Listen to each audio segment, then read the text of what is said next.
Although no one deliberately teaches their toddler to throw a tantrum every time they want something, it's really easy to fall into a pattern of behaviour that does so unintentionally. Now, there is actually a really simple way to avoid this, but it's so counterintuitive to what most parents believe they should do when they know a tantrum's about to start that you probably haven't even considered it.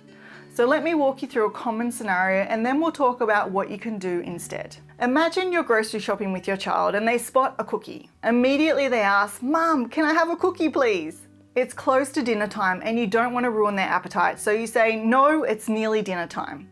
Instantly they begin to whine saying, "But Mum, I want it." You hesitate momentarily but stand your ground with a firm, "Not today."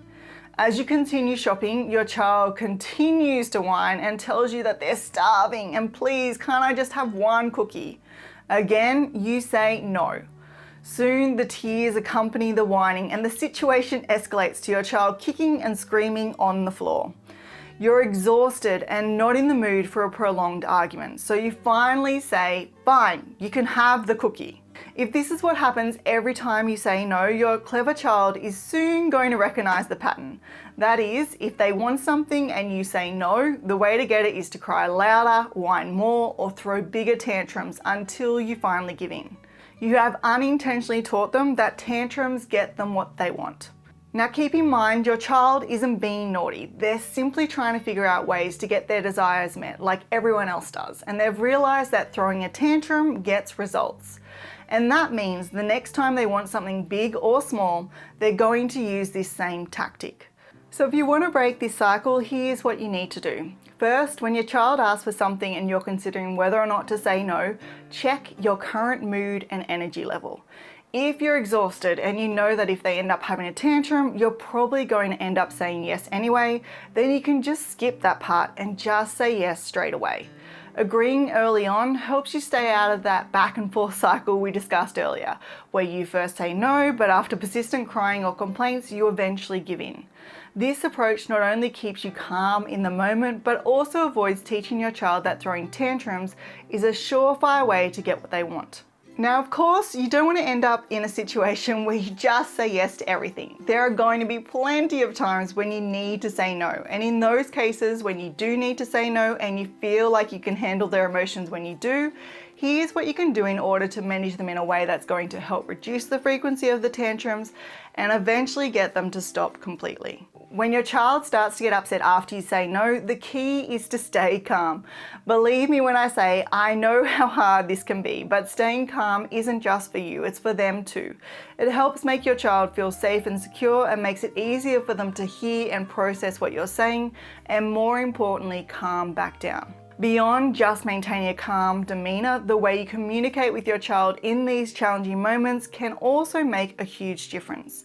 So the next thing you want to do is let your child know that you hear them and understand their emotions. And you do that by acknowledging their feelings. So you might say, "I can see you're feeling really upset right now." Then what you do next really depends on the situation. If we go back to the cookie example I gave earlier, you have two options. First, you could give them a choice between two alternative options. So for example, you might say, "I understand you're really hungry. You can have an apple or a banana." If there are no alternative options available, you should just clearly state your boundaries and expectations. So you might say, "I understand you're really hungry. As soon as we get home, you can have dinner. So let's quickly finish this shop so we can get home and you can eat." Now, if your toddler just doesn't stop asking and gets more upset, remember to stay calm and be consistent. Just remind them of the choices that you gave them earlier. And if they keep fussing or asking, it's best not to argue with them, as going back and forth might accidentally make your child act out more and cause more frustration on your end. So if you find yourself going in circles, take a moment to breathe, then validate how your child is feeling, remind them of the boundary and tell them that the discussion is over. You could say something like, "I understand you're hungry and upset. It's hard not getting something you want. I'm not going to talk about the cookie anymore, but I'm here for you." Remember, consistency is key. If you give in occasionally because of their tantrums, your child might think that that's a strategy that works. So stick to your decisions, and with time, your child will understand the routine and your expectations. Now, the bridge between knowing you need to be consistent and actually managing to do it, especially during a full-blown tantrum, lies in having a solid go-to strategy. I know it's tough, especially when our kids test our limits, but having a clear plan for those challenging moments can make a big difference. Having a plan not only brings structure, but it can also make you feel more sure of yourself as a parent. Plus, when you get why certain approaches work better with kids, it's a lot easier to stick to the game plan. And that's exactly what you'll get from our course, Happy Place, which was designed by my good friend Isabel Turner, who's a clinical psychologist. This course gives you access to all of Isabel's strategies, helping to navigate your child's behaviour confidently. All the while, you'll be fostering a strong bond with your child and teaching them to handle their emotions in a healthy way. By following this approach, your child can grow to manage their feelings, be emotionally well balanced, have a higher self-esteem and confidence, and have a great connection with you as their parents or carers. So if you're interested, head on over to brightestbeginning.com/happyplace for all the details, and I hope to see you in the course.